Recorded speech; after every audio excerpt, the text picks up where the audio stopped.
నేను ఇస్లాం కుటుంబంలో ఉన్నాను. నాకు హిందూ ధర్మం పైన చాలా ఆసక్తికరమైనటువంటి విషయాలు ఆకర్షించబడ్డాయన్న. అందుకే మా ఇస్లాంలో ఏమంటారంటే తల్లి కంటే కూడా తండ్రి కంటే కూడా అల్లానే గొప్పవాడు అని అంటారు. నాకు ఇది నచ్చలేదన్నమాట. ఇప్పుడు హిందుత్వంలో కొన్ని సందేహాలు ఉన్నాయన్న, అడగచ్చా? తప్పకుండా అడగండి. హిందూ ధర్మంలో మనిషి పుట్టుక గురించి ఏం చెప్తుంది? కృష్ణుణ్ణి శ్రీరాముణ్ణి సింబాలిక్ గా తీసుకోవాలా, లేకుంటే వాళ్ళు నిజమని నమ్మాలా? ఒక ఏకాగ్రమైనటువంటి చిత్తంతో అంటే మనస్సుతో ఒక నియమనిష్టలకి కట్టుబడి దీర్ఘకాలం పాటు అదే తపనగా తపస్సుగా చేస్తే వాళ్ళకు ఒక శక్తి వస్తుంది. అది రాముడికే కాదు, మనకు కూడా వర్తిస్తుంది. మన ప్రకారము యేసుని మొక్కినా మనకు స్వర్గం లభిస్తుంది హిందూ ధర్మం ప్రకారం. లభించదు. ఇప్పుడు హిందుత్వం ఏం చెప్తుంది? మీరు అన్వేషించండి అంటే దైవాన్ని తెలుసుకోవాలి, మనం నమ్మకూడదు గుడ్డిగా. మనకేంటంటే అప్గ్రేడ్ అవ్వటమా, లో గ్రేడ్ అవ్వటమా, ప్రమోషన్లు డిమోషన్స్ అన్ని ఉంటాయి. ఇప్పుడు ఈ మానవ జన్మలో నుంచి పైకి పోవచ్చు, కిందకి పడిపోవచ్చు. ఓకే అన్న, చాలా చక్కగా వివరించారు ఈ క్వశ్చన్స్ ఆన్సర్స్.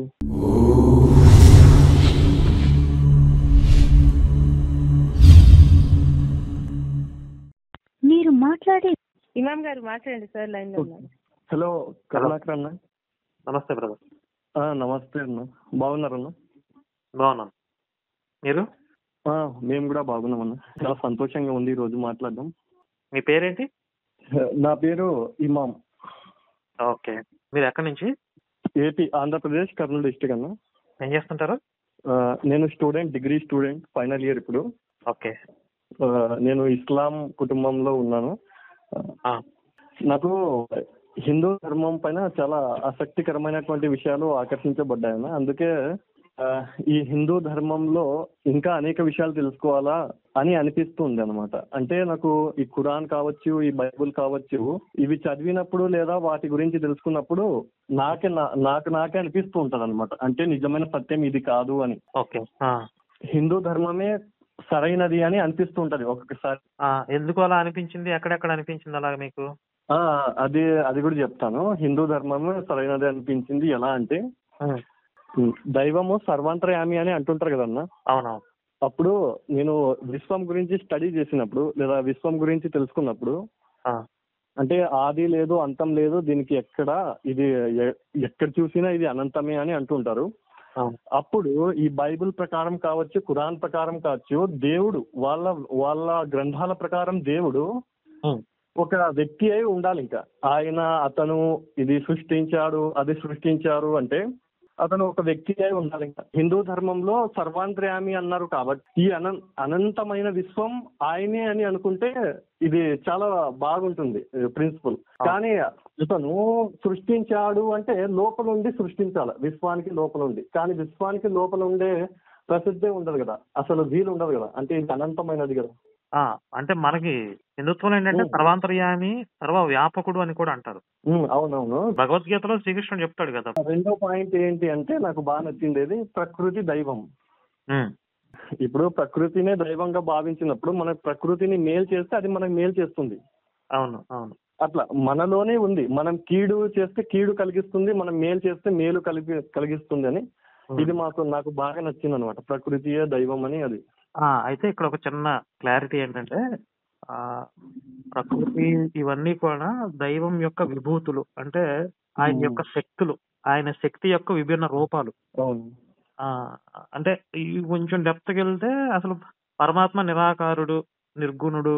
ఆయన సృష్టి, స్థితి, లయ నిర్వహణ కొరకు కొన్ని ఉపాధులు, కొన్ని రూపాలు, అవతారాలు తీసుకుంటూ ఉంటాడు. అందులో ప్రకృతి కూడా ఒక భాగం అన్నమాట. ఆయన శక్తికి ఒక ఫామ్ అది. ఇంకొక పాయింట్ నాకు బాగా నచ్చింది ఏంటంటే, తల్లిదండ్రులను దైవంగా భావించడం. అంటే తల్లిదండ్రి గురువు దైవం అని అంటుంటారు కదా. అవునవును, అట్లా.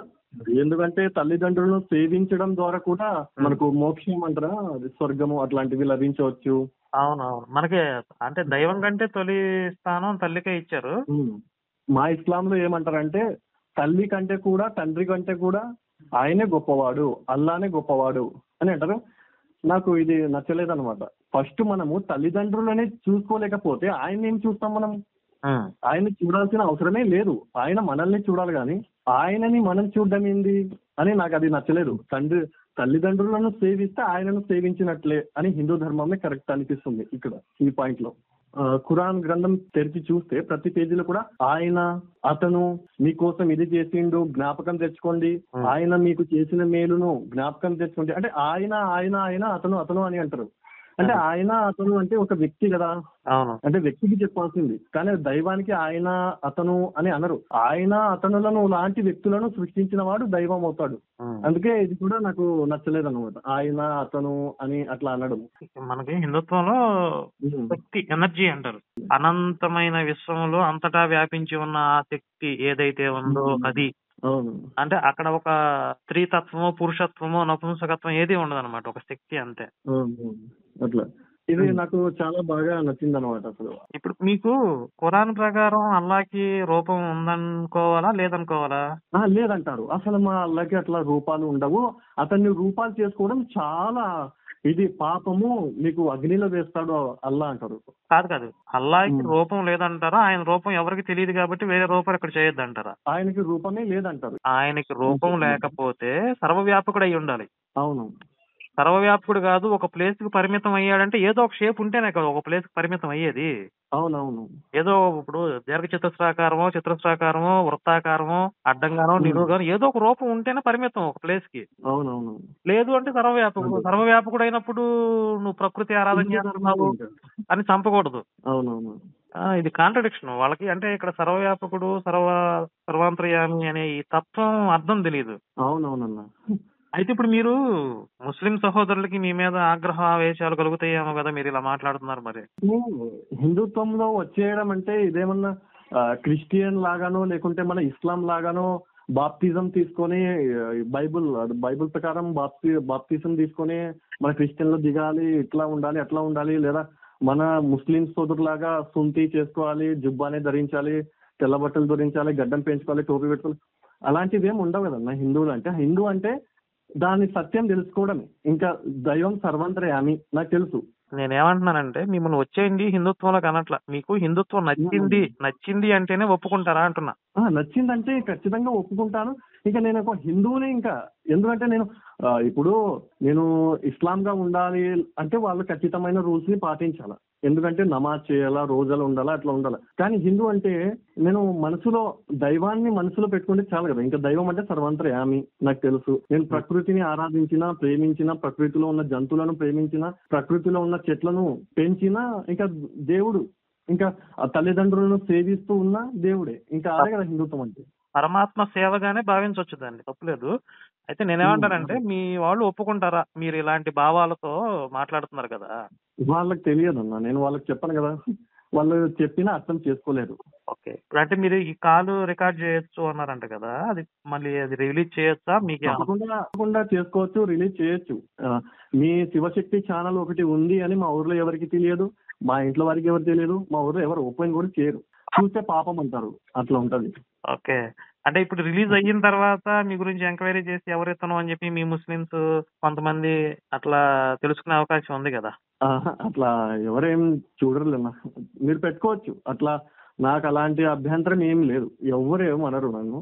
ఎక్కడ మా వాళ్ళు ఎక్కడ ఒప్పుకోరంటే బొట్టు పెట్టుకుంటే, గుడికి పోతే, భౌతిక పరమైనటువంటిది కనిపిస్తే అట్లా. అంటే భౌతికంగా మీ వాళ్ళ ఆచారాలని, వాటిని సాంప్రదాయాలని పాటిస్తూ మానసికంగా మీరు హిందుత్వాన్ని అనుసరిస్తారు. అంతే అన్న, అదే. Okay, very good. మీరు ఎప్పటి నుంచి చూస్తున్నారు మన శివశక్తి? ఒక 1 year నుంచి చూస్తూ ఉంటాను. చాలా మంచి వీడియోస్ చేస్తున్నారు. మరీ అధికంగా తిట్టేస్తున్నారు అనిపిస్తుంది పాస్టర్లకి. మరి వాళ్ళు నరరూప రాక్షసులు అయిపోయారు కదా, ఏం చేస్తాం. అంటే వాళ్ళు చేసే నష్టంతో పోలిస్తే ఇప్పుడు కొంతమంది విక్టిమ్స్ వచ్చి మాట్లాడుతుంటే మనకి కళ్ళనీళ్ళు వస్తాయి, అంతగా పీడిస్తున్నారు జనాలు మీరు. కానీ మరీ ఎక్కువగా తిట్టేస్తే ఏమంటారంటే, ఇదేనా మీ హిందుత్వం నేర్పించింది, ఇంత ఇంత పెద్ద మాటలా అని అలా కూడా అంటారేమో అని అనిపిస్తుంది. నేను ఏంటో వల్గర్ గా అసభ్యకరంగా ఎప్పుడు తిట్టున్నాం. అంటే సందర్భోచితంగా ఒరే బడుద్దాయిల్లారా, వెదవల్లారా ఇలా ఉంటాయి. అది కూడా ఇప్పుడు ఎవరన్నా హిందుత్వం జోలికి వచ్చి మన దేవుళ్ళని అవమానకరంగా మాట్లాడినప్పుడు కాస్త సహజంగా మనకి రోషం వస్తుంది కదా, ఆ ఫైర్ ఉంటది. అయితే ఇంకా మన వీడియోస్ అన్ని చూసారా, షార్ట్ ఫిల్మ్స్ అని గానీ? షార్ట్ ఫిల్మ్స్ ఒక 2-3 చూసింటాను, బాగున్నాయి షార్ట్ ఫిల్మ్స్. ఒకటైతే గుర్తుకుంది. అది ఇంకా ఆమె కలెక్టర్ అవుతాదేమో. ఆమె కలెక్టర్ కలెక్టర్ అయిండేది దేవుడు దయ వల్ల, మా యేసు వల్ల అని అంటారు కదా. అవును. కానీ అట్లా ఏం కాదు, నేను నా కష్టాన్ని నమ్ముకున్నాను అందుకు అయ్యాను అని ఆమె అంటారు చివరికి. అది బాగా నచ్చింది ఆ ఫిలిం. అది చూశాను. ఇంకోటి నేనే దేవుణ్ణేమో, యేసు రెండో రాకడ వస్తాడు అని అట్లా పాపులు వీళ్ళు చిన్న పిల్లలు కూడా పాపులేనా అని మీరు ప్రశ్నిస్తారు కదా. అట్లా అది ఆ రెండు చూశాను అంతే, బాగున్నాయి. కానీ నాకు ఒక సందేహం ఉందన్న, మీరు పాస్టర్ల పైన, బైబుల్ పైన, వీటిపైన చేస్తున్నారు కానీ ఇస్లాం జోలికి ఎందుకు వెళ్ళడం లేదు ఎక్కువగా? అంటే మీ మత ప్రచారకులు ఎవరన్నా హిందుత్వం గురించి మాట్లాడుతుంటే ఆ వీడియోలు ఉంటే నేను మాట్లాడతాను. అంటే వీళ్ళు బ్రదర్ షిరాజ్ కావచ్చు, బ్రదర్ షఫీ కావచ్చు, చాలా సందర్భాల్లో చెప్పారు కదా హిందూ దేవుళ్ళ గురించి చాలా అసహ్యంగా చెప్పారు. అవునా? ఆ వీడియోలు ఉంటే నేను సిరాజ్ కి కౌంటర్లు ఇచ్చాను, 2 వీడియోలు చేశాను నేను. అప్పటి నుంచి ఆయన మాట్లాడతలేదు. ఒకవేళ రీసెంట్ గా మళ్ళీ ఏమైనా మాట్లాడితే కనుక నా వీడియోలు పంపించండి నాకు. చాలా చేశారు వాళ్ళు. అంటే భగవద్గీతలో అల్లా ఉన్నాడనో, వేదాల్లో అల్లా ఉన్నాడు, ఎక్కడ ఏ గ్రంథం తీసుకున్నా మా దేవుడే, మా ఆయనే ఉన్నాడు, అతన్నే ఆరాధించండి, అట్లా చాలా చేశారు. మొన్న ఇది అంటే ఒక 9 నెలలు ఏమో అవుతుంటది క్రితము బ్రదర్ షఫీ గారు ఇంటర్వ్యూ చేశారు కదా. అంటే ఏది చదివినా, ఏ గ్రంథం చదివినా, రామాయణం చదివినా మన అల్లానే, మన అల్లా గురించి చెప్తుంది అని అంటారు కదా. ఉందా వీడియో? ఉంటే పంపించండి నాకు, నేను కొన్ని మిస్ అయి ఉంటాను. ఎవరైనా హిందుత్వం జోలికి వస్తే ఎవరినైనా మాట్లాడతాను. అంటే వీళ్ళు ఉగ్రవాదుల్లో తయారైపోయారు. అవునవును, ఈ పాస్టర్లు. ఓకే, పాస్టర్ల పైన ఒక సందేహం ఉందన్న, అడగచ్చా? చెప్పండి, అడగండి. పాస్టర్లు డబ్బుల కోసమే వాళ్ళు దాంట్లో దిగుతున్నారా, లేకపోతే వాళ్ళు నిజమైన సత్యాన్ని తెలుసుకొని అంతగా అల్లాడిపోతున్నారా? నాకు అర్థం కావడం లేదు. అంటే వాళ్ళు ఒక్కొక్క వీడియో చూస్తే చాలా ఇంకా ఇదే నిజం రా బాబు, ఇదే సత్యం అన్నట్టు చెప్తారు. అట్లా మీకు ఇది తెలియాలి అంటే కనుక దాంట్లో ఉన్న ఫైనాన్షియల్ బెనిఫిట్స్ అన్ని తీసేయండి. 10% కానుకలు, ఈ దోపిడీ అంతా తీసేస్తే ఎంతమంది పాస్టర్లు మిగులుతారో వాళ్ళు నిజంగా అది దేవుడని నమ్మి వెళ్ళినట్లు. అదే మీ అభిప్రాయం మాత్రం డబ్బు కోసం మాత్రమే. 99.9999% అందులో ఉన్న డబ్బు. అంటే ఆ వ్యవస్థ లేకపోతే నిలబడరు ఎవరు కూడా. మరి అందరూ కూడా చదువుకున్న వాళ్ళే కదన్నా వాళ్ళు, పాస్టర్లు. చదువుకున్న వాళ్ళు ఎందుకున్నారు? సన్నాసులు అందరూ. ఇప్పుడు మొన్నటిదాకా రౌడీ గాలి తిరిగి రాత్రి వేసి కనపడ్డాడు, నన్ను వాడుకుంటా అన్నాడు అని చెప్తున్నాడు. ఇప్పుడు అక్కడ ఉన్నది వెసులుబాటు ఏంటంటే దానికి ఏం చదువు సంఖ్యలు అవసరం లేదు, ఒక అర్హత అవసరం లేదు, ఎవడు పడితే పాస్టర్ అయిపోవచ్చు. అంతే కదా. నువ్వు పాస్టర్ కాదని ఎవరొచ్చి చెప్తారు? రాత్రి నాకు ఏసి కనపడ్డాడు అంటాడు. ఏంటి ప్రూఫ్ ఏంటంటే నాకు కనపడ్డాడు అంటాడు. అంతేగా. అంతే, దైవానికి ప్రూఫ్స్ ఎక్కడ ఉంటాయి ఇంకా. నాకు కనపడ్డాడు, నేను వాడుకుంటా అన్నాడు, నేను నిలబెడతానన్నాడు, ఏదో చెప్తాడు. అవునవును. ఇప్పుడు హిందుత్వంలో కొన్ని సందేహాలు ఉన్నాయన్న, అడగచ్చా? తప్పకుండా అడగండి. ఇప్పుడు దాకా నేను చెప్పినవన్నీ నాకు నచ్చి నేను హిందుత్వాన్ని స్వీకరించాలి అనే ఆలోచన కలగజేసిన పాయింట్స్ అన్నమాట. ఇప్పుడు పూర్తిగా సంపూర్ణంగా హిందుత్వాన్ని స్వీకరించాలంటే ఈ సందేహాలు తీరాలని. ఖచ్చితంగా అడగండి, మీకు ఏ డౌట్స్ ఉన్నా అడగండి, నాకు తెలిసినంతలో చెప్పే ప్రయత్నం చేస్తాను. ఇప్పుడు మనిషి పుట్టుక గురించి బైబుల్ గ్రంథం కానీ, ఖురాన్ గ్రంథం కానీ రెండు సేమ్. అవి రెండు ఏం చెప్తాయంటే ఆదంని హవ్వాని మట్టితో చేశారు, ఆ తర్వాత వాళ్ళలో ప్రాణం పోసి వాళ్ళకి తిప్పారు, తోటలో తిప్పి మన భూమి పైన పంపారని వాళ్ళ కథ. నేను చదువుకున్న సైన్స్ ప్రకారం మానవుడు అనేటువంటిది మొట్టమొదటిగా ఒక కణాన్ని ఏర్పరచుకొని అది కాలానుక్రమంగా అది పరిమాణం చెందుతూ వస్తూ ఒక జంతువు నుంచి మరొక జంతువు అది పరిమాణం చెందుతూ చివరికి కోతులుగా తయారై ఆ కోతులే మానవులుగా వచ్చారు. ఇది జరగడానికి కొన్ని కోట్ల సంవత్సరాలు పట్టొచ్చు అని థియరీ, సిద్ధాంతం. అయితే హిందూ ధర్మంలో మనిషి పుట్టుక గురించి ఏం చెప్తుంది? ఓకే, సృష్టి గురించి, మనిషి పుట్టుక గురించి అంటే ఇక్కడ బైబిల్ ఖురాన్ లో సృష్టి ఒకేసారి జరిగింది. అంతే కదా, ఒకటేసారి సృష్టి జరిగింది, ఒకటేసారి ప్రళయం వస్తుంది, తర్వాత ఇక సృష్టి ఉండదు. అది సైన్స్ కి విరుద్ధమే, అది దాన్ని నమ్మని ఇంకా దాన్ని పక్కన పెట్టేది. అలాగే హిందుత్వంలో సృష్టి అనంతం, అనాదిగా జరుగుతూ ఉంది, అనంతకాలం పాటు జరుగుతూనే ఉంటుంది. ఇది దీనికి అంతం అనేది లేదు. ఇక్కడ ఫార్ములా ఏంటి అంటే దేవుడు, జీవుడు, ప్రకృతి 3 భాగాలు ఉంటాయి. దేవుడు ఎలా అయితే అనాది అంటున్నామో జీవుడు, ప్రకృతి కూడా అనాది. ఈ రెండు, జీవుడు, ప్రకృతి అనే ఒక శక్తులు ఇంతకుముందు చెప్పే కదా, దేవుడు యొక్క విభూతులు, శక్తులు డిఫరెంట్ ఫార్మ్స్ లో ఉంటాయి, ప్రకృతి రూపంలో. అలాగే జీవుల రూపంలో ఆయన శక్తులు వ్యక్తం అవుతూ ఉంటాయి. అవి మళ్ళీ ప్రళయకాలంలో ఆయనలో లీనమవుతాయి, మళ్ళీ వ్యక్తం అవుతూ ఉంటాయి. ఇది అనంతకాలం పాటు ఒక సైకిల్, చక్రం జరుగుతూ ఉంటుంది. ఇప్పుడు మీకు వృత్తాకారం తీసుకుంటే అందులో ఆది ఎక్కడ అంతం ఎక్కడ ఉండదు కదా. ఏ పాయింట్ చూసుకున్నా ఆది అంతం. అవును. అలాగే ఈ సృష్టి చక్రం అనేది అనాదిగా అనంతకాలం పాటు జరుగుతూనే ఉంటుంది. అయితే ఒక్కొక్క కల్పంలో ఒక్కొక్క విధంగా జరిగి ఉండొచ్చు. ఈ రోజు సైన్స్ శాస్త్రవేత్తలు చెప్తున్నటువంటి పరిణామ క్రమంలో కూడా జరిగి ఉండొచ్చు. ఒక కల్పంలో మానవుడి యొక్క ఉత్పత్తి, ఇంకొక కల్పంలోకి వెళ్తే ఇంకో రకంగా జరుగుతుంది. ఇప్పుడు కొన్ని పురాణాల్లో ప్రజాపతుల్ని సృష్టించాడు బ్రహ్మ. ఆ ప్రజాపతుల ద్వారా జీవజాలం అంతా ఉద్భవించింది, జంతువులు మానవులు అందరూ వచ్చారు అనేది. అంటే ఒక రకమైనటువంటి ఉత్పత్తి కాదు జీవుడిది, అనేక రకాలుగా అనేక సార్లు జరిగింది కాబట్టి ఇది ఇంకా జరుగుతూనే ఉంటుంది అనాదిగా అనంతకాలం పాటు. అర్థమైందా? ఓకే అన్న, అర్థమైంది. ఇంకా రెండో క్వశ్చన్, కృష్ణుణ్ణి శ్రీరాముణ్ణి సింబాలిక్ గా తీసుకోవాలా లేకుంటే వాళ్ళు నిజమని నమ్మాలా? అవి కథలాగానే ఉంటాయి కదా, అంటే అందులో కొన్ని దృశ్యాలు సైన్స్ కి విరుద్ధంగానే ఉంటాయి. అంటే ఏవి? అంటే ఫర్ ఎగ్జాంపుల్ కొన్ని దృశ్యాలు అంటే కృష్ణుడు లేదా శ్రీరాముడు ఇట్లాంటివి అంటారు కదా, రాక్షసులు తాటికి రాక్షసి వచ్చింది, ఇట్లా పెద్ద పెద్ద రాళ్ళ వర్షాలు కురిపించాయి, ఇట్లాంటివన్నీ ఉంటాయి కదా. అది జరిగినప్పుడు కాలం వేరు, ఇప్పుడు కాలం వేరు. మనం ఈ రోజుని బట్టి ఆ రోజుల్లో ఆ రూపాలు ఎలా ఉండేవి అనేది మనం అంచనా వేయలేం కదా, మారి ఉండొచ్చు రూపాలు. ఇప్పుడు కలియుగానికి వచ్చేసరికి రాక్షసులు అందరూ అంతమైపోయారు. రాక్షస జాతి అంటే భౌతికంగా నశించి మనిషి మెదడులోకి వచ్చేసారు రాక్షసులు. అది యుగ ధర్మం ప్రకారం అలా మారిపోయింది. ఆ యుగాల్లో రాక్షసులు ఆ రూపాల్లో ఉండి ఉండవచ్చు, కొట్టి పారేయడానికి లేదు, తీసేయడానికి లేదు. అయితే ఇప్పుడు మీ ప్రశ్న ఏంటి? రాముడు కృష్ణుడిని మనం అంటే ఆదర్శంగా తీసుకోవాలా లేకుంటే అది నిజమని నమ్మాలా అని? అంటే మనకి ఇతిహాసాలు అనేవి చెప్తున్నాయి. రామాయణ మహాభారతాలు అనేవి చరిత్ర. మహాభారతంలో కృష్ణుడు ఉన్నాడు, రామాయణంలో రాముడు ఉన్నాడు, అవి మనకి ఇతిహాసాలు చరిత్ర అనేవి చెప్తున్నాయి. అయితే ఇందులో మనం తీసుకోవాల్సింది ఏంటంటే శ్రీకృష్ణుడు దైవత్వం కలిగినటువంటి సంపూర్ణ అవతారం అంటారు. ఆయన ఒక మనిషిగా ఆవిర్భవించాడు, మనిషిగా పుట్టలేదు. ఆయన చతుర్భుజ రూపంతో శంకుచక్ర గదా పద్మాలను ధరించి వచ్చాడు. ఆయన తర్వాత మళ్ళీ ఒక బిడ్డ ఫామ్ లోకి వచ్చేసాడు, దేవకి ఒళ్ళోకి వచ్చేసాడు. అలాగే ఆయన చిన్నప్పటి నుంచి ప్రదర్శించిన లీలలు గాని ఆయన చేసిన కార్యాలు గాని ఎవరికి సాధారణ మానవుడికి సాధ్యమయ్యాయి కాదు. మనం కొన్ని వీడియోలు చూస్తా ఉంటాం, కొంతమంది ఎక్స్పర్ట్లు కొన్ని విన్యాసాలు చేస్తా ఉంటారు కొన్ని రంగాల్లో. ఇవి నిపుణులు మాత్రమే చేయగలరు, వీటిని అనుకరించవద్దని కింద వేస్తారు, క్యాప్షన్ వేస్తారు. అలాగే శ్రీకృష్ణుడు చేసిన కార్యాలని మనం చేయలేం, కానీ ఆయన మానవ జాతికి ఏది అవసరం అది ఇచ్చాడు, భగవద్గీత ఇచ్చాడు. ఆయన చెప్పిన భగవద్గీతను ఫాలో అవ్వాలి. ఇక కృష్ణావతారం రామావతారం తీసుకుంటే రాముడు సంపూర్ణ మానవుడు, అంటే కృష్ణుడికి క్వైట్ ఆపోజిట్ అనమాట. ఆయన సంపూర్ణ దైవం, ఈయన సంపూర్ణ మానవుడు. అందుకే మీకు రాముళ్ళు ఎక్కడా కూడా మానవాతీత కార్యాలు అనేవి కనపడవు, అంటే మహిమలు ఇవన్నీ ఉండవు. అంటే రాముడు చేసిన ప్రతి పనిని మనం కూడా చేయగలం, కాకపోతే రాముడు ఉన్నంత నియమనిష్టలతో ఆయనకు ఉన్నటువంటి సద్గుణాలతో మనం కూడా ఉండగలిగితే మనకు అంత శక్తి వస్తుంది. రాముడికి ప్రకృతి వశపడింది. ఎక్కడ?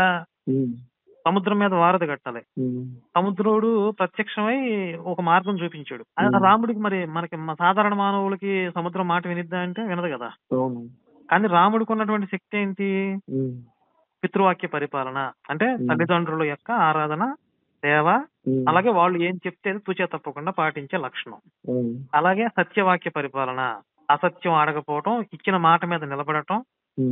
అలాగే తమ్ముడి మీద అదే తోబుట్టువుల మీద ప్రేమ, భార్య మీద ఏకపత్ని వ్రతం. ఇవన్నీ ఈ లక్షణాలు ఏవైతే రాముడికి ఉన్నాయో ఇవంతా కూడా ఒక తపస్సు అన్నమాట. వివేకానంద చెప్తారు, 12 సంవత్సరాల పాటు మనం ఏ చిన్న అసత్యం కూడా చెప్పకుండా, అంటే ఇతరులను మోసగించాలని గాని మనసులో కూడా ఎలాంటి దురుద్దేశం లేకుండా సత్యవాక్య పరిపాలన చేస్తే మనకి వాక్ శక్తి వస్తుంది. అంటే మన వాక్ ఒక శక్తి వస్తుంది, మనం ఏదంటే అది సత్యం అవుతుంది అనమాట.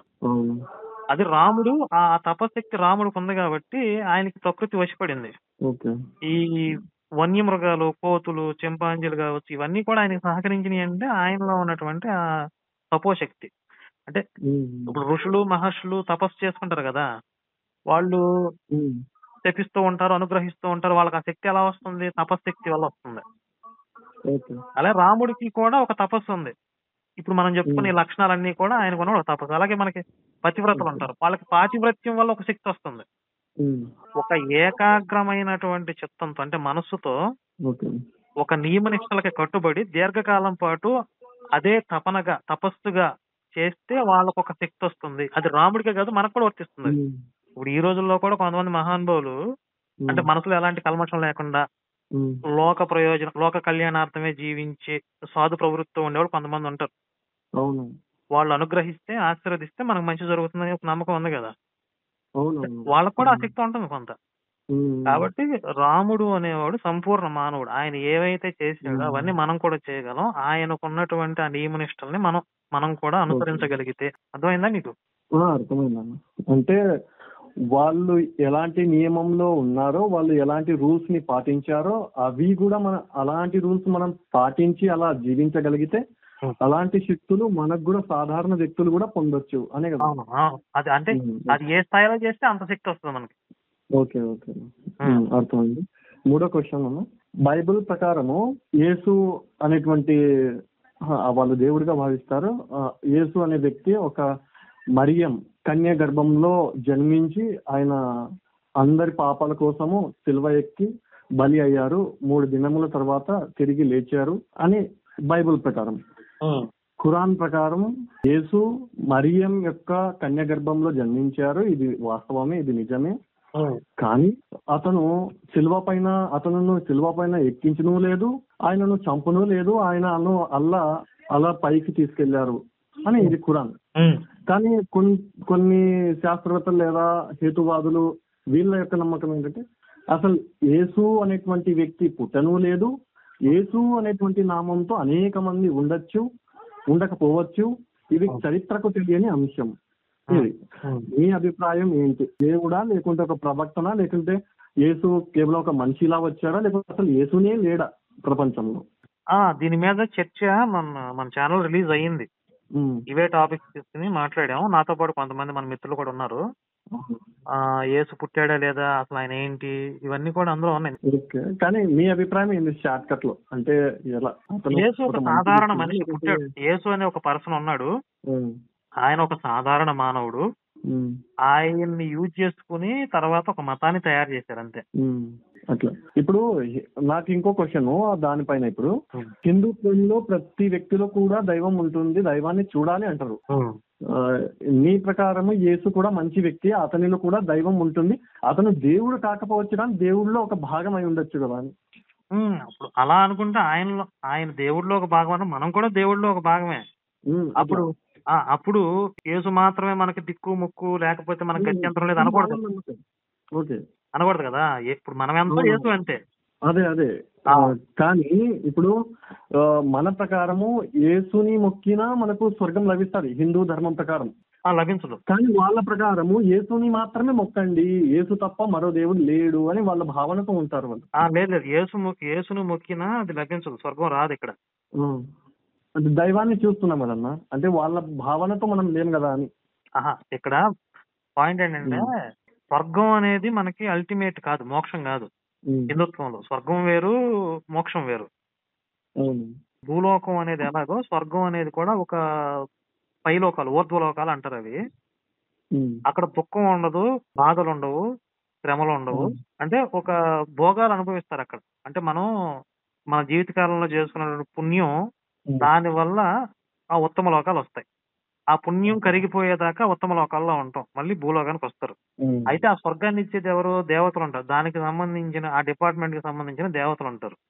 ఏదో ఆ దేవత కాదు కదా, ఆ డిపార్ట్మెంట్ కాదు అయింది. అంటే అది ఇవ్వాలి అంటే అది ఇచ్చే శక్తి ఆయన దగ్గర ఉండాలి కదా. ఇప్పుడు ఆయన స్వర్గానికి వెళ్ళాలంటే పర్మిషన్ కావాలి ఆయనకి. భగవద్గీతలో కృష్ణుడు ఏమంటాడు? దేవతలను ఆరాధించేవాళ్ళు దేవతల లోకానికి వెళ్తారు, పితృదేవతలను ఆరాధించేవాళ్ళు పితృదేవతల లోకానికి, గోవును ఆరాధించేవాళ్ళు గోలోకానికి, నన్ను ఆరాధించేవాళ్ళు నా పరంధామానికి చేరుకుంటారు. అంటే అల్టిమేట్ గా ఈశ్వర తత్వాన్ని గుర్తించిన వాడు ఈశ్వరుడి దగ్గరికి పోతాడు. ఓకే, దీనిపైన క్లారిటీ వచ్చింది. ఇప్పుడు ఖురాన్ ప్రకారం ఏముందంటే, ఇది నెక్స్ట్ క్వశ్చన్. ఖురాన్ ప్రకారం ఏముందంటే ఇది అతిపెద్ద మూఢనమ్మకంగా నేను భావిస్తాను అనమాట. దీని వల్లనే నేను ఖురాన్కి వ్యతిరేకంగాను, ఖురాన్ని విశ్వసించకుండా ఉండడానికి కారణంగాను ఇది అనమాట. ఏదంటే ఒక గోవుని లేదా ఒక ఎద్దుని మీ పాపాల కొరకు బలి చేసేయండి అని ఉంటది, డైరెక్ట్ గా ఉంటది. బలి అయినా చేయండి, లేకుంటే అది సద్గా అంటే సహాయం అన్నా చేయండి, లేకుంటే హజ్ యాత్ర కన్నా వెళ్ళి రాండి అని అంటారు దేవుడు. అందులో ఇది కుర్బానీ అంటే బలి, జంతు బలి అనేటువంటిది కూడా ఒక భాగం, పాపాలు కడుక్కోవడానికి. ఇలా హిందూ ధర్మంలో కూడా మన పాపాల కొరకు ఒక జంతువుని బలి ఇవ్వండి అని వేదాల్లో గాని భగవద్గీతలో గాని ఉందా ప్రస్తావన అని? వేదాలలో జంతు బలులు ఉన్నాయి కానీ భగవద్గీతలో జంతు బలి గురించి లేదు. అసలు వేదాల్లో ఉన్న జంతు బలులు కూడా పాపాల కోసం కాదు అవి. అవునవును. వాళ్ళు ఒక యజ్ఞం చేసేవాళ్ళు, ఆ యజ్ఞంలో నివేదనగా ఒక జంతువుని అర్పించేవాళ్ళు. ఆ యజ్ఞంలో అర్పించబడినటువంటి ఆ జంతువుకి మళ్ళీ దేవతా జన్మ లభిస్తుంది. అంటే ఆ జంతువుని ముందే వాళ్ళు ఏం చేస్తారంటే, నువ్వు దేవతా జన్మని పొందబోతున్నావు, ఉత్తమ లోకాలకి ఊర్ధ్వ లోకాలకి వెళ్తున్నావు, వెళ్ళిన తర్వాత నీ శక్తితో మమ్మల్ని అనుగ్రహించు అని ప్రార్థన చేసి ఆ క్రతువు చేసేవాళ్ళు. అయితే ఇప్పుడు అలాంటి యజ్ఞయాగాదుల్ని కలియుగంలో నిషేధం. ఎందుకంటే ఆ జంతువుని బలిచ్చి దేవతగా మార్చగలిగేంత శక్తి ఉన్న ఋత్విక్కులు ఇప్పుడు ఈ కలికాలంలో ఉండరు కాబట్టి అవి నిషేధించారు. అయితే అప్పుడు జరిగే జంతు బలులు కూడా పాప పరిహారార్థం కాదు. హిందుత్వంలో ఏంటంటే పాప కర్మలు నశించాలంటే ఖచ్చితంగా అనుభవించాల్సిందే. అనుభవించకుండా కర్మ నశించదు. భగవద్గీతలో జీవహింస చేయరాదు అని ఒక టాపిక్ ఉందంటే కదా, అది వాస్తవమేనా? కృష్ణుడు ఏం చెప్తాడంటే, జ్ఞాని అనేవాడు ఒక పండితులైనటువంటి బ్రాహ్మణుణ్ణి, గోవుని, కుక్కని, కుక్క మాంసం తినే చండాలుణ్ణి సమానంగా చూస్తాడు. ఇక్కడ ఓన్లీ మానవుడనే కాకుండా సమస్త జీవుల్లోనూ నేను కొలువై ఉన్నాను. ప్రతి జీవిలో కూడా ఒక చలన శక్తి, ఒక జీవశక్తి ఉంది అంటే అక్కడ పరమాత్మ ఉన్నాడని అర్థం. అవును. ఓకే. ఈ బొట్టు ప్రస్తావన భగవద్గీతలో కావచ్చు లేదా వేదాల్లో అయినా ఉందా, లేకుంటే బొట్టు కేవలం అలంకరణ కోసమే వేసుకుంటారా, లేకుంటే బొట్టు వెనుక ఏమైనా రహస్యం ఉందా? వేసుకోకపోయినా ఏం కాదా, ఖచ్చితంగా వేసుకోవాల్సిందేనా? బొట్టు ఖచ్చితంగా హిందుత్వంలో ఆచారమే. అంటే దాంట్లో ఇప్పుడు అక్కడ బ్రుకుటి మీద పెట్టుకోవడం ద్వారా ఒక సైంటిఫిక్ రీజన్స్ ఉన్నాయి అనేది కూడా కొంతమంది చెప్తూ ఉంటారు. ఓకే. నా పాయింట్ ఏంటంటే, ఇప్పుడు బొట్టు పెట్టుకోవడం వల్ల మనకు వచ్చే నష్టం ఏం లేదు. మన పెద్దవాళ్ళు చెప్పారు, అవునవును, మనం ఆచరించాలి, దాని తప్పేముంది? కానీ వేసుకోకపోయినా ఏమి కాదా అని అంటే వాళ్ళు చెప్పారు అంటే మన మంచి కోసం చెప్పుకుంటారు కదా. బొట్టు పెట్టుకునే వాళ్ళు మహా అంటే ప్రపంచంలో హిందువులు 1.2 బిలియన్స్ ప్రజలు ఉంటారు ప్రపంచంలో. కానీ బొట్టు పెట్టుకోకుండా ఉన్న వాళ్ళు ఇస్లాము, క్రైస్తవులు వీళ్ళందరూ ఉన్నారు కదా. అందుకే బొట్టు పెట్టుకోకపోయినా ఏం కావడం లేదు కదా అని, అట్లా పెట్టుకున్నా పెట్టుకోకపోయినా ఏం అవ్వదా అని ఇప్పుడు సైంటిఫిక్ గా అంటే ఆరోగ్యం పరంగా ఇట్లాంటివి వద్దు, దైవం పరంగా చెప్పండి. బొట్టు పెట్టుకుంటే ఏమన్నా దైవం మనకు సపోర్టా, లేకుంటే ఇట్లాంటి అంశాలు? ఇప్పుడు అందులో మనం తీసుకోవాల్సిన, బొట్టు పెట్టుకోవడం అంటే నేను హిందువుని అని ఎదుటి వాళ్ళకి చెప్పడం కానీ, మనల్ని మనం ఒక సంప్రదాయాన్ని అనుసరిస్తాం, మనకు క్లారిటీ ఉండాలి కదా. అవునవును. ఇప్పుడు ఎట్లా అంటే ఇస్లాం లో ఖచ్చితంగా శుద్ధి చేసుకుంటేనే ఇస్లాం అని అంటారు, పుట్టినప్పుడే శుద్ధి చేయాలి ఖచ్చితంగా. అట్లా ఏమైనా కఠినటువంటి నిర్ణయం? అంత కఠినంగా నువ్వు బొట్టు పెట్టుకోకపోతే నీకు ఏదో అయిపోయింది అలాంటి అలా ఏం లేదు. కాకపోతే ఎందుకు పెట్టుకుంటారంటే ఆ నియమం, అంటే ఏ సంప్రదాయానికి ఏ నియమాలకి నువ్వు కట్టుబడి ఉన్నావో అది గుర్తు చేస్తుంది. ఇప్పుడు కొంతమంది నిలువు బొట్టు పెట్టుకుంటారు వైష్ణవులు, శైవులు అడ్డబొట్టు పెట్టుకుంటారు. ఆ శైవ సాంప్రదాయాలకు సంబంధించిన నియమాలు కొన్ని ఉంటాయి, వైష్ణవ సాంప్రదాయానికి సంబంధించిన నియమాలు వేరే ఉంటాయి. ఆ బొట్టు పెట్టుకోవడం వల్ల ఈ సంప్రదాయంలో నేను ఒక బాధ్యతాయుతంగా నేను ప్రవర్తించాలి అనే నియమం వాడికి తెలుస్తుంది. అది ఎప్పుడు కూడా గుర్తు చేస్తుంది. కొంతమంది రౌండ్ బొట్టు కూడా పెట్టుకుంటారు. అది ఏంటి అంటే, నేను ఒక హిందువుని, హిందూ సాంప్రదాయం. ముస్లింస్ అంటే రూపధారణ ఎలా ఉంటది, జనరల్ గా వాళ్ళు ఇప్పుడు మీసాలు తీసేసి గడ్డం పెంచుకుంటారు కదా. అంటే దానికి ఏంటి, వాళ్ళు ఎందుకు పెట్టారు ఆ నియమం, ఎందుకు పెట్టారు అంటే, వాళ్ళు ఆ మొహమ్మద్ వీళ్ళు యుద్ధాలు చేస్తా ఉండేవాళ్ళు. ఆ యుద్ధాలు చేసినప్పుడు రేత్రిపూట కూడా యుద్ధాలు చేసేవాళ్ళు కదా. చేసేటప్పుడు వీళ్ళు చంపుకునేవాళ్ళు అంట, అంటే ఎవరు అర్థం కాక. అందుకని వీళ్ళు అర్థం కాక, మీరు వాళ్ళందరూ మీసాలు పెంచుకుంటే మీరు మీసాలు తీసేయండి, అప్పుడు మనోళ్ళకి మనకు గుర్తుంటది అని చెప్పి ఆ యుద్ధంలో ఎవరెవరు అర్థం కావడం కోసం ఇలాంటి నియమాలు. ఇది చూడగానే మన మతస్థుడు అని ఎదుటివాడికి అర్థం అవడానికి ఒక సింబల్ అన్నమాట. మీసాలు తీసుకొని గడ్డం పెట్టుకుంటే అదే సున్నతు ఏమో అంటారు వాళ్ళు, అంటే ఏదేదో అంటారు. నాకు దానికి ఏం తెలియదు. గడ్డం పెట్టుకుంటే చాలా మంచిది, ఇంకా దైవానికి చాలా మంచిది అని అట్లా ఆ టైప్ లో మాట్లాడతారు. ఏ ప్రయోజనం కోసం పెట్టుకున్నారు. దానికి ఇప్పుడు వీళ్ళు సైంటిఫిక్ కలర్ ఆపాదిస్తారు కొంతమంది మేధావులు. ఇప్పుడు సిరాజ్ రెహమానో షఫీనో, నేను ఒక వీడియోలో చూశాను, గడ్డం పెంచితే కళ్ళకి మంచిదని అన్నాడు షఫీ. ఈయన కళ్ళతోటి పెట్టుకుని ఉన్నాడు. మరి ఆయన ఎప్పుడు గడ్డం పెంచుకుని ఉంటాడు కదా, మరి ఆయన కళ్ళద్దాలు ఎందుకు ఆయనకి? ఓకే అన్న, చాలా చక్కగా వివరించారు క్వశ్చన్స్ ఆన్సర్స్. వీటన్నింటికన్నా జ్ఞానవంతుడు హిందూ ధర్మం వైపే రావాలని నాకు అనిపిస్తుంది. ఒక జ్ఞానవంతుడు హిందూ ధర్మాన్ని తెలుసుకుంటాడు. ఒక్కటే ఫార్ములా ఏంటి అంటే, ఇప్పుడు నేను ఒక ప్రోడక్ట్ తీసుకొచ్చాను, నా దగ్గర ఒక వస్తువు ఉంది, దాన్ని అమ్మకానికి పెట్టాను. ఆ ప్రోడక్ట్ చాలా వాల్యుబుల్ అనుకోండి, మీరు ఏ విధమైన టెస్ట్ చేసుకోండి, మీరు పరిశీలించుకోండి, పరిశోధించుకోండి, ఎంక్వైరీ చేసుకోండి, ఇది ఇంత వాల్యుబుల్ అని చెప్పి ధైర్యంగా చెప్తాడు. అది నాసిరకం వస్తువు అనుకోండి, దీన్ని పరిశోధించడం లేదు, నేను చెప్పింది గుడ్డిగా నమ్మండి, ఇది ఇది అని చెప్పి టక్కు టమార్ గోకర్ణ గనకర్ణ ఈ ఇంద్రజాల మహేంద్రజాల విద్యలను ప్రదర్శించి దాన్ని అంటగట్టాలని చూస్తాడు. అది ఫేక్, నకిలీ వస్తువు అయితే. ఇప్పుడు హిందుత్వం ఏం చెప్తుంది, మీరు అన్వేషించండి అంటే దైవాన్ని తెలుసుకోవాలి, మనం నమ్మకూడదు గుడ్డిగా. దైవం యొక్క తత్వాన్ని అర్థం చేసుకోవాలి. అర్థం చేసుకోకుండా మనకి ముక్తి రాదు. సంపూర్ణ జ్ఞానం లేకుండా ముక్తి రాదు కదా. నేను గుడ్డిగా నమ్మేశాను, నేను స్వర్గానికి వెళ్ళిపోతాను, అట్లా కుదరదు. మరి వేరే మతాలు నువ్వు చచ్చినట్టు దీన్ని నమ్మాల్సిందే, దీన్ని ప్రశ్నిస్తే నువ్వు అయిపోతావు అంటున్నారంటే ఇక దాన్ని మరి అది డొల్లతనమా కాదని మనం ఆలోచించుకోవాలి. కానీ మీరు కూడా కొన్ని వీడియోస్ లో అక్కడక్కడ చెప్పడం నేను గమనించాను. నేను కూడా మరి ఒక క్రిస్టియన్ రా, నేను చెప్తున్నాను అట్లా టైప్ లో మాట్లాడారు. క్రిస్టియనేనా నిజంగా అయితే? చిన్నప్పుడు మా అమ్మ నాన్న వాళ్ళు మతం మారారు, నేను పుట్టేటప్పటికే మతం మారారు. చిన్నప్పటి నుంచి నేను ఒక 10-15 సంవత్సరాల వరకు క్రిస్టియానిటీలో ఉన్నా. ఏం తెలుసుకున్నారు మీరు ఫస్ట్ అట్లా? ఇప్పుడు నీకు ఎలా అయితే కొన్ని ప్రశ్నలు వచ్చి ఇది కరెక్ట్ కాదు, ఇది సత్యం అనిపించిందో, నాకు కూడా అలాంటి థాట్స్ ఉన్నాయి చిన్నప్పటి నుంచి. కర్మ సిద్ధాంతం అని అంటారు కదా, మనం చెడు చేస్తే చెడు, మంచి చేస్తే మంచి జరుగుతుంది అని. అది హిందుత్వంలోనిదేనా లేకుంటే ఏమిటది అసలు?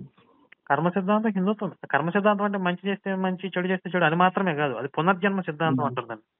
మనకేంటంటే అప్గ్రేడ్ అవ్వటమా, లో గ్రేడ్ అవ్వటమా, ప్రమోషన్లు, డిమోషన్స్ అన్ని ఉంటాయి. ఇప్పుడు ఈ మానవ జన్మలో నుంచి పైకి పోవచ్చు, కిందకి పడిపోవచ్చు. అంటే క్రిమికీట కాదు, పశుపక్షాది జన్మలకు పడిపోవచ్చు ఇక్కడి నుంచి. మళ్ళీ ఇక్కడి నుంచి ఉత్తమమైన దేవతా జన్మగా మారొచ్చు.